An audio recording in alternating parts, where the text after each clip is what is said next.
दर्शकमान बाबु West Nepal international डिस्कोर्समा तपाईँ सबैलाई हार्दिक स्वागत छ। हामी जापानको टोकियोबाट प्रसारण गरिरहेका छौँ। अहिले हामीसँग सर्वोच्च अदालतकै वरिष्ठ अधिवक्ता डाक्टर दिनेश त्रिपाठीजी हुनुहुन्छ र संसद विघटन प्रक्रियाले अहिले उग्र रूप लिएको छ। प्रधानमन्त्रीको सिफारिसमा जसरी राष्ट्रपतिज्यूले चाहिँ अनुमोदन गर्नुभयो, यो विषय पछिल्लो समयमा नेकपा दुई धारतिर चाहिँ गइसकेको छ भने प्रचण्ड माधव पक्ष अहिले रोडमा छ र हामीसँग वरिष्ठ अधिवक्ताज्यू उपस्थित भइसक्नु भएछ। म उहाँलाई स्वागत गर्न चाहन्छु। नमस्कार सर। धन्यवाद। हजुर, र यो संसद विघटन प्रक्रिया अलिकति अब तपाईँ कानुन बुझेको मान्छे होइन, र आफै स्वयंले पनि यसको अगेन्स्टमा तपाईँले आवाज उठाउनु भएको छ, र यो संसद विघटन किन अजाइज? अब यो त संविधानको ठाडो उल्लङ्घन हो। यसरी प्रतिनिधि सभा विघटन गर्न पाउने परिकल्पना संविधानले गरेको छैन। त्यसकारण यो संविधानलाई मिचेर, संविधानको लेटर एन्ड स्पिरिट दुईटैलाई मिचेर त्यसलाई अन्डरमाइन गरेर यो प्रतिनिधि सभालाई विघटन गरियो। यो अनटाइमली डेथ गराइयो। वास्तवमा यो त संविधान सभाको, यो त प्रतिनिधि सभाको मर्डर हो, हत्या हो।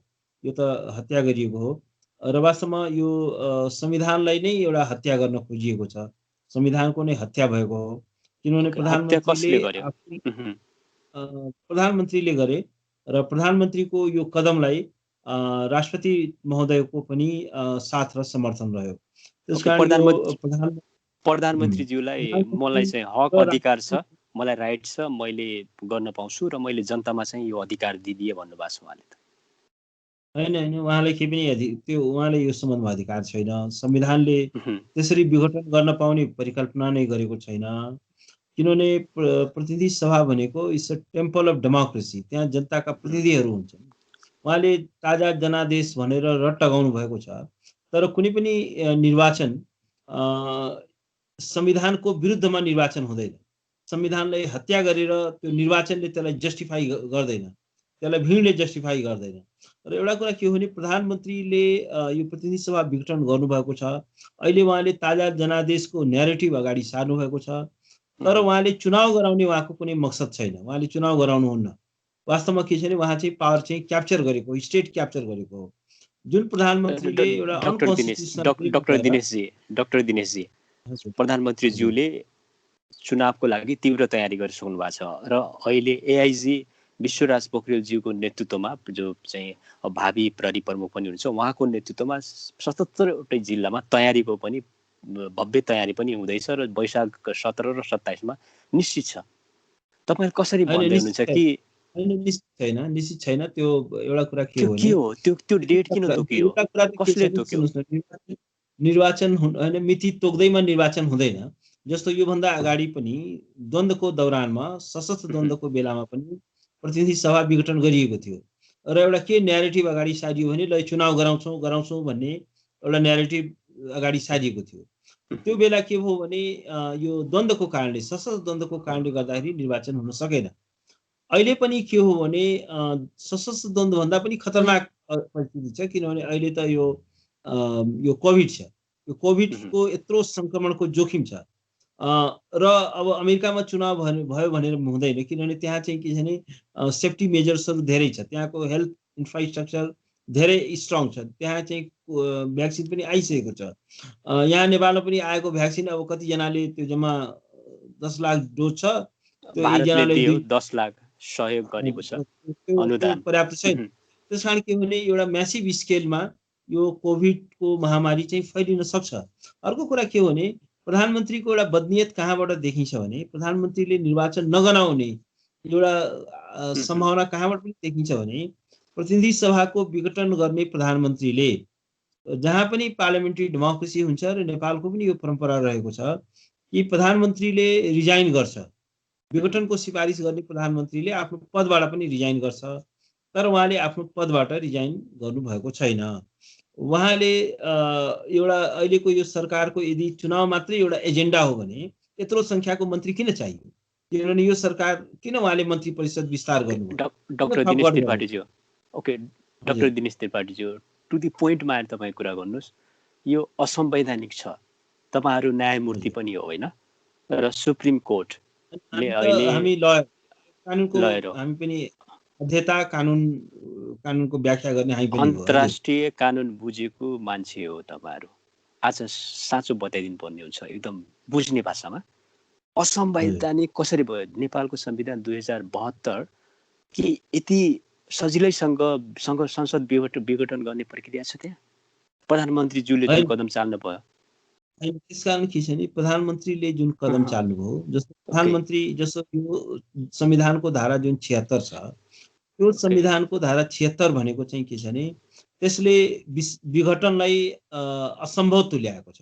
त्यसमा जुन किसिमको संवैधानिक कन्स्टिट्युसनल एरेन्जमेन्टहरू क्रिएट गरिएको छ, त्यसले under that circumstances, under those provision distribution of the parliament is unthinkable, त्यो सम्भवै छैन। जसो संविधानले के भन्छ भने पहिला चाहिँ एउटा बहुमतको सरकार अर्थात् एउटा सिंगल पार्टीले मेजोरिटी होल्ड गर्न सक्छ भने एउटा बहुमतको सरकार चाहिँ बन्छ। त्यो बन्न सकेन भने अल्टरनेटिभ गभर्नमेन्ट बन्छ, कोलिसन गभर्नमेन्ट बन्छ, दुईवटा वा दुईभन्दा बढी पार्टीको सरकार बन्छ। त्यो पनि सम्भव भएन भने लार्जेस्ट पार्टीको सरकार बन्छ। त्यसपछि पनि भएन भने एउटा इन्डिभिजुअलले पनि क्लेम गर्न सक्छ कि I can command the majority of the house, I can command the confidence of the house भनेर एउटा इन्डिभिजुअलले पनि गभर्नमेन्ट बनाउन सक्छ। र त्यसपछि एकपछि अर्को गर्दै सबै प्रक्रियाहरू असफल भयो भने, सबै विकल्पहरू असफल भयो भने मात्रै हेर्नुस् 76.5 को प्रधानमन्त्रीले मात्रै 76.7 को प्रयोग गर्न सक्छ। वास्तवमा 76.7 को जुन बन्दोबस्त हो अर्थात् जुन विघटन भन्ने शब्द त्यहाँ परेको छ, त्यो भनेको के हो भने त्यो एउटा इमर्जेन्सी डोर हो। अब कुनै पनि त्यो भनेको संविधानमा यस्तो एरेन्जमेन्ट क्रिएट गरिएको हो जुन कि प्रतिनिधि सभाले आफैले आफ्नो मृत्युवरण गरेको हो। किनभने प्रतिनिधि सभाले अब सरकारै बनाउँदैन भन्यो भने, किनभने सरकार बनाउनु यो पार्लियामेन्टको एउटा बेसिक फङ्सन हो। त्यस कारण के छ भने एकपछि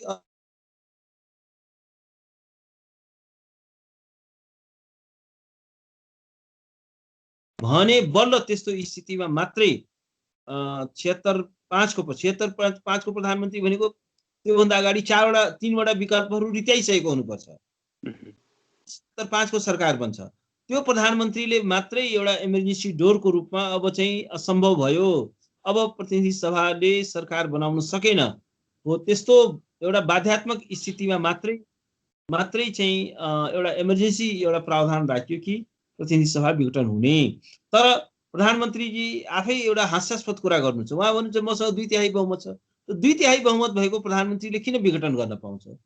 यो भनेको त के हो भने सरकारै बन्न नसकेको स्थितिमा पार्लियामेन्ट हङ भयो र त्यसले कुनै गभर्नमेन्ट प्रड्युस गर्न सकेन भने मात्रै त्यहाँ चाहिँ सरकार त्यहाँ मात्रै प्रतिनिधि सभा विघटन हुने हो। तर उहाँको 2/3 बहुमत छ भने उहाँले चाहिँ विघटन गर्न पाउनुहुन्न। उहाँले के त्यस निम्ति संविधानले एकदमै कठोर बन्दोबस्त गरेको छ ताकि प्रतिनिधि सभाको विघटन हुन नसकोस्। वास्तवमा संविधान सभामा हिजो भएका जुन डिबेटहरू छन्, त्यो डिबेटहरू र त्यहाँ भएका जुन एग्रिमेन्टहरू हुन्, त्यहाँ भएका जुन सहमतिहरू हुन्, त्यसले पनि एउटा के देखाउँछ भने कि संविधान निर्माताले प्रतिनिधि सभाको विघटनको परिकल्पना गरेको थिएन। र यदि त्यसो भएको भए संविधानमा 47 सालको संविधान झैँ त्यहाँ संविधानमा धारा 53(4) हुने थियो। किनभने 47 सालको संविधानमा स्पष्ट रूपमा त्यहाँ धारा 53(4) थियो, जसले एउटा के भनेको थियो भने स्पष्ट रूपमा कि प्रधानमन्त्रीको सिफारिसमा C5बाट प्रतिनिधि सभा विघटन गर्न सकिबस्ने छ भन्ने प्रावधान थियो। अहिलेको संविधानमा त्यस्तो कुनै प्रावधान छैन। अहिलेको संविधानमा त वास्तवमा के छ भने एकदमै टाइट एरेन्जमेन्ट छ र वास्तवमा प्रतिनिधि सभाको विघटन हुन नसकोस् भनेर संविधानमा तमाम किसिमको सेफगार्डहरू संविधानले क्रिएट गरेको छ। त्यसकारण अहिलेको संविधान अन्तर्गत पनि प्रधानमन्त्रीलाई विघटनको अधिकार छ भन्नु त्यो चाहिँ संविधानको आत्मामाथि, संविधानको किडनीमाथि, संविधानको नर्भस सिस्टममाथि चाहिँ एट्याक हो। र एउटा कुरा म के भन्छु भने वास्तवमा के छ भने 47 सालको संविधानमा 90 को कन्स्टिट्युसनमा 53(4) भए पनि पहिलो विघटनलाई सर्वोच्च अदालतले सदर गर्यो। तर दोस्रो विघटनमा मनमोहन अधिकारीको पालामा के भन्यो भने जबसम्म पार्लियामेन्टले वैकल्पिक सरकार निर्माण गर्न सक्छ तबसम्म प्रतिनिधि सभाको विघटन गर्न मिल्दैन भनेर चाहिँ दोस्रो विघटनको जुन दोस्रो मुद्दा पर्यो त्यसमा चाहिँ सर्वोच्च अदालतले स्पष्ट रूपमा बोल्यो। अर्थात् के छ भने 53-4 को बन्दोबस्तलाई पनि त्यहाँ स्याडो लगाइदियो, त्यहाँ ग्राउन्ड लाग्यो, त्यसलाई खुम्चायो र वास्तवमा के छ भने त्यो संविधानमा विघटनको अधिकार भए तापनि सर्वोच्च अदालतले व्याख्याद्वारा त्यसलाई चाहिँ खुम्चायो। वास्तवमा के छ भने अहिलेको 72 सालको संविधानमा त्यो मनमोहन अधिकारीको प्रतिनिधि सभा विघटन सम्बन्धी जुन रेसियो हो, त्यो मुद्दाको जुन फैसलाको जुन चाहिँ सार हो, त्यसलाई चाहिँ के छ भने 72 सालको संविधानले चाहिँ ग्रहण गरेको छ, त्यसलाई लिपिबद्ध गरेको छ। भनेपछि 76 धारा 76 संविधानमा त्यसै राखिएको छैन, त्यसको पछाडि एउटा ऐतिहासिक एउटा चाहिँ रिजनहरू छन्, केही हिस्टोरिकल रिजनहरू छन्। त्यसको हिस्टोरिकल रिजन के हो भने 47 सालको संविधान विघटनको अधिकारको व्यापक दुरुपयोग भएर नै त्यो संविधान चाहिँ तिरोहित भयो, असफल भयो, पटक पटक चाहिँ विघटनको अधिकारको चाहिँ दुरुपयोग भयो। त्यसकारण के छ भने अहिलेको 72 सालको संविधानले धारा 76 अन्तर्गत प्रतिनिधि सभाको विघटनको प्रक्रियालाई अलमोस्ट इम्पोसिबल बनाएको छ। ओके, जस्तो डाक्टर दिनेश त्रिपाठीज्यू, प्रधानमन्त्री र राष्ट्रपतिज्यूको कदमलाई अन्तर्राष्ट्रिय सोसाइटीले कसरी हेरेछन्? बाहिर अन्तर्राष्ट्रिय जति पनि न्यायमूर्तिज्यूहरू हुन्छ उहाँहरूको के छ राय? तपाईँ त इन्टरनेसनली कनेक्टेड मान्छे हो। हैन, अन्तर्राष्ट्रिय जगतले पनि यसलाई राम्रो मानेको छैन, किनभने अन्तर्राष्ट्रिय जगत नेपालमा एउटा डेमोक्रेटिक प्रोसेस चाहिँ सफल भएको हेर्न चाहन्छ। अब 10औं वर्ष लगाएर खर्बौं रुपैयाँ खर्च भएर एकचोटि होइन दुई चोटि संविधान सभाको निर्वाचन भएर बल्ल बल्ल ठुलो सकसपछि यो संविधान बनेको छ। अब त्यो यत्रो time and energy and resource खर्च गरेर बनाएको संविधान आज 3 वर्ष पुग्दा नपुग्दै त्यसलाई चाहिँ ध्वस्त गर्ने कुरा चाहिँ कुनै पनि डेमोक्रेटिक वर्ल्डले त्यसलाई चाहिँ राम्रो मान्दैन। त्यसकारण चाहिँ इन्टरनेसनल कम्युनिटीले यो कदमलाई राम्रो मानेको छैन, किनभने इन्टरनेसनल जुन डेमोक्रेटिक वर्ल्ड छ त्यो डेमोक्रेटिक वर्ल्डले चाहिँ नेपालमा डेमोक्रेटिक प्रोसेस चाहिँ सस्टेन गरेको हेर्न चाहन्छ। यहाँ चाहिँ एउटा भाइब्रेन्ट डेमोक्रेसी चाहन्छ।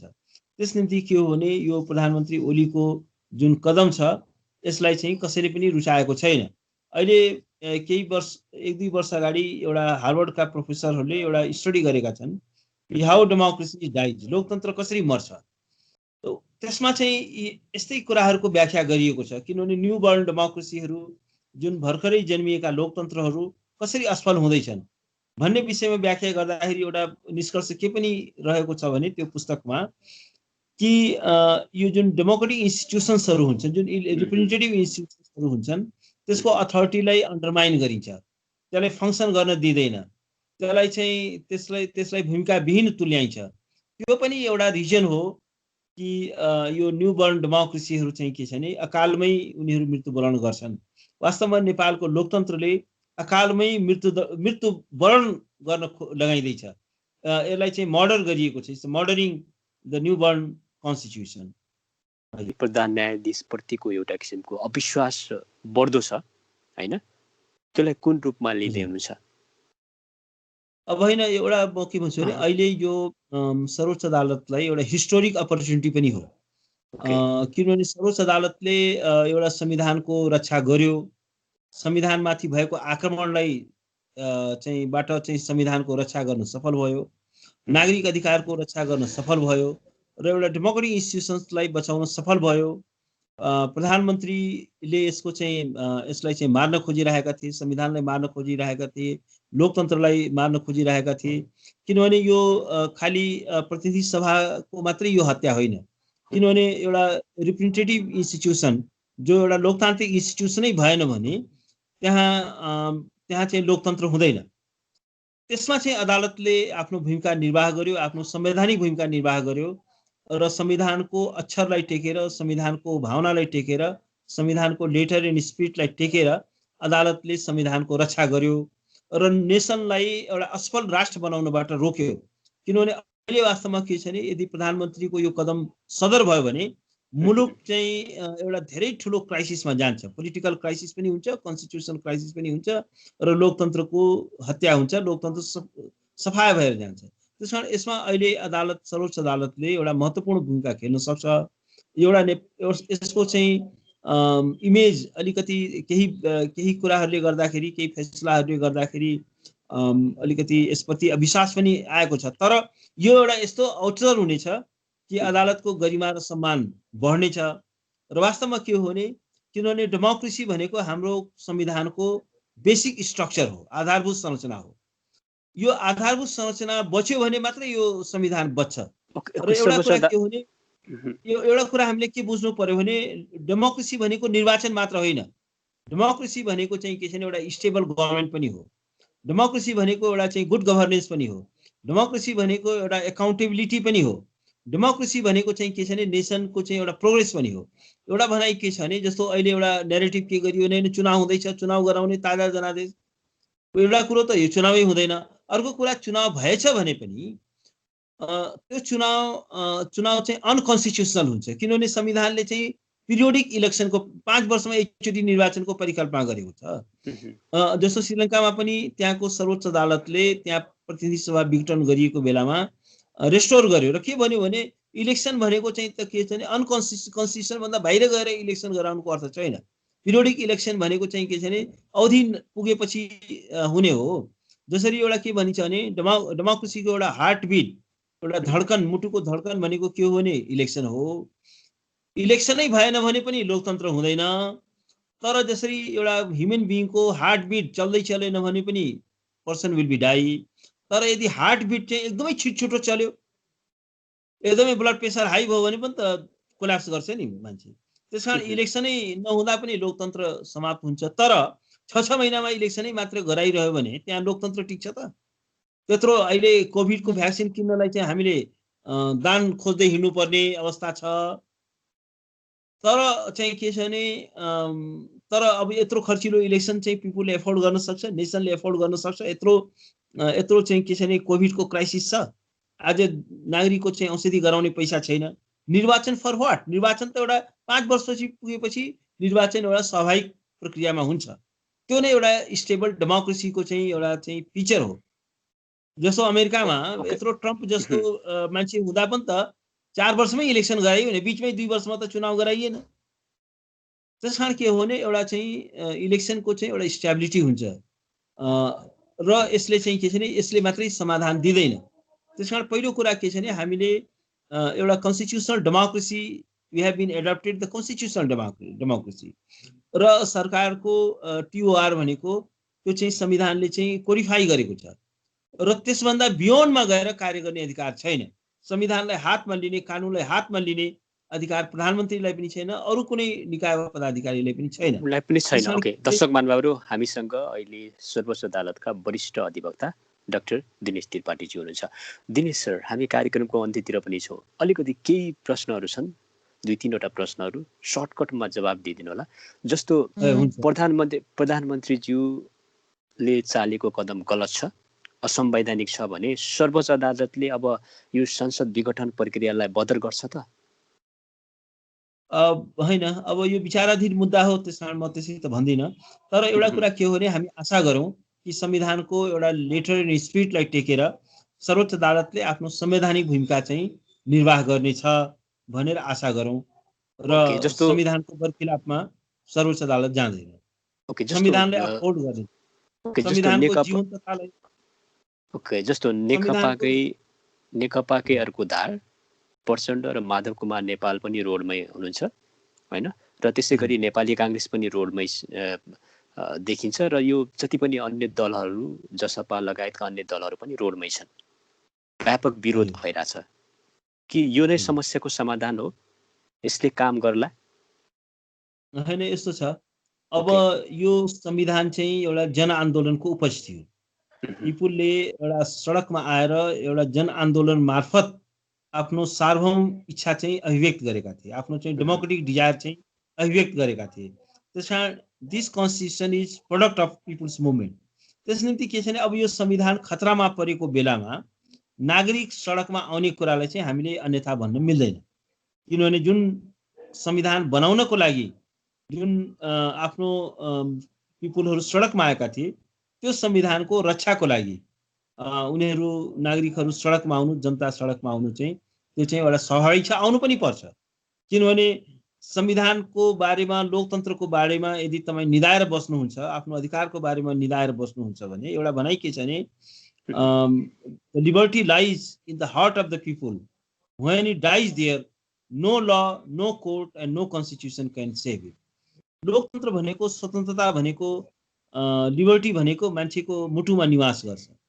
यदि जब यो त्यहाँ मर्छ, तपाईँको मुटुको धुधुकीमै लोकतन्त्र छैन, त्यहाँ नै स्वतन्त्रताको चेत छैन, स्वतन्त्रताको भावना छैन भने अदालतले मात्रै लोकतन्त्रको रक्षा गर्दैनन्, अदालतले मात्रै नागरिक अधिकारको रक्षा गर्दैन। त्यसकारण के हो भने नागरिकको चाहिँ एउटा सचेतता, एउटा क्रियाशीलता, एउटा भाइब्रेन्ट सिभिल सोसाइटी, भाइब्रेन्ट चाहिँ के छ भने people's movement is a critically important for the survival of democracy. त्यसकारण के छ भने यो पिपुल चाहिँ सडकमा आउने कुरालाई चाहिँ मैले अत्यन्त स्वाभाविक रूपमा लिएको छु र यो चाहिँ नेपाली जनता आफ्नो संविधानका प्रति सचेत छ, त्यसको डिफेन्सका लागि चाहिँ के छ भने प्राइस पे गर्न तयार छ र यसलाई मैले अत्यन्त एउटा चाहिँ पोजिटिभली चाहिँ लिएको छु, अत्यन्त सकारात्मक रूपमा लिएको छु। ओके, डाक्टर दिनेश त्रिपाठीज्यू, आफ्नो महत्त्वपूर्ण समय दिनुभयो, तपाईँलाई धेरै धेरै धन्यवाद। Thank you so much, thank you so much. मलाई दर्शक महानुभावहरू, उहाँ हुनुहुन्छ सर्वोच्च अदालतका वरिष्ठ अधिवक्ता डाक्टर दिनेश त्रिपाठीज्यू। आजको बहस कस्तो लाग्यो, तपाईँहरूको प्रतिक्रिया पनि चाहिन्छ। त्यसका लागि तपाईँहरूले voicenepal@gmail.com, hptamraka.voicenepal@gmail.com मा पठाउन नबिर्सनुहोला। वोइस नेपालको केन्द्रीय कार्यालय क्यालिफोर्निया र त्यसै गरी हाम्रो दोस्रो केन्द्रीय कार्यालय नामनगर काठमाडौँ हो। म एचपी ताम्रकार, त्यसै गरी आजका हाम्रा प्रमुख गेस्ट डाक्टर दिनेश त्रिपाठीज्यू, हामी दुईजना बिदा चाहन्छौँ। नमस्कार। Thank you sir, thank you so much. नमस्ते।